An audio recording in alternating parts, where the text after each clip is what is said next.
ایک بہت ہی خوبصورت حدیث ضرور سن کر جائیے گا۔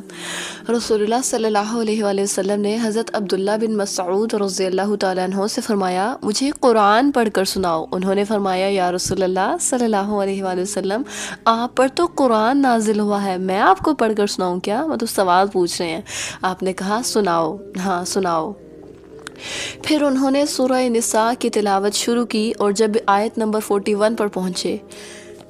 جس کا ترجمہ ہے کہ وہ کیا وقت ہوگا اے نبی صلی اللہ علیہ وآلہ وسلم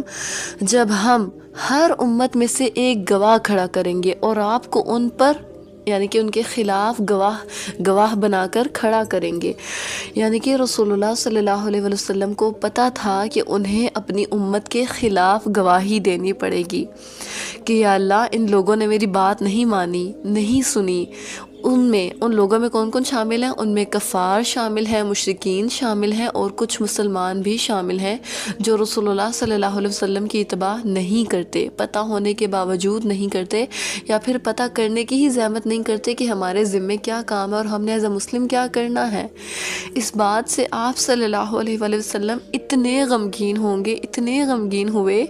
کہ جب عبداللہ بن مسعود رضی اللہ تعالیٰ عنہ اس آیت پر پہنچے تو آپ نے فرمایا، حسبک حسبک، رک جاؤ، اور اتنا رو رہے تھے کہ اللہ میں گواہی دوں گا اپنی امت کے خلاف اور وہ میری اس گواہی کی وجہ سے جہنم میں جائیں گے، حالانکہ جائیں گے تو وہ اپنے کاموں کی وجہ سے، لیکن رسول اللہ دیکھیں انہوں نے ہمارے خلاف گواہی دینی اور وہ اس پر اتنا پریشان ہو رہے ہیں، اور جن کے خلاف گواہی دی جائے گی وہ امت آج بھی